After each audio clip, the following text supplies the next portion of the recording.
పెద్దపల్లి జిల్లా రామగుండం పారిశ్రామిక ప్రాంతంలో ప్రైవేటు విద్యా సంస్థలకు చెందిన బస్సుల ఫిట్నెస్లను ఆర్టీఏ అధికారులు తనిఖీలు చేశారు. ఈ ఏడాది విద్యా సంవత్సరంలో ఈ రోజు నుంచి పాఠశాలలు ప్రారంభమైన నేపథ్యంలో విద్యార్థులను తీసుకువెళ్లే బస్సుల పరిస్థితులను పరిశీలించారు. వాహనాలకు సంబంధించిన అన్ని రకాల ధృవీకరణ పత్రాలు, బస్సుల ఫిట్నెస్, డ్రైవర్ ఫిట్నెస్ సర్టిఫికెట్లను, అదేవిధంగా బస్సుల్లో విద్యార్థుల సంఖ్య తదితర వాటిని పరిశీలించారు. Motor vehicle inspector Bheem Naik మాట్లాడుతూ, నిబంధనలకు విరుద్ధంగా విద్యా సంస్థలు బస్సులు నడిపితే చట్టపరంగా కఠిన చర్యలు తీసుకుంటామన్నారు.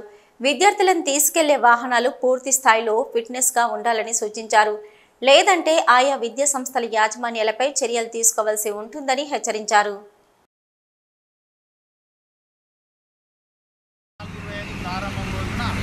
పాఠశాల స్కూళ్ళని బస్సులన్నీ తనిఖీ చేయడం జరుగుతుంది. ఫిట్నెస్, పర్మిట్, మరి డ్రైవింగ్ లైసెన్స్, ఇన్సూరెన్స్ పత్రాలు కలిగి ఉంటే పాఠశాల బస్సులు రోడ్ మీదకి రావాలి. ఓవర్లోడ్ ఉన్నా కానీ మేము ఆ కేసులు నమోదు చేసాం. ఫిట్నెస్ లేని బస్సులు సీజ్ చేయడం జరుగుతుంది. అవి ఫిట్నెస్ లేని బండ్లను ఖచ్చితంగా సీజ్ చేయడం జరుగుతుంది. పిల్లలు ఓవర్లోడ్ వేయకూడదు. మరి పేరెంట్స్ కూడా దీంట్లో ఇన్వాల్వ్ అయ్యి ఆ బస్సులో ఎక్కువ పిల్లలు ఉంటే కనుక వాళ్ళు కూడా మేనేజ్మెంట్తో మాట్లాడి ఎక్కువ బస్సులు వేయాలని మేము చెప్తున్నాము.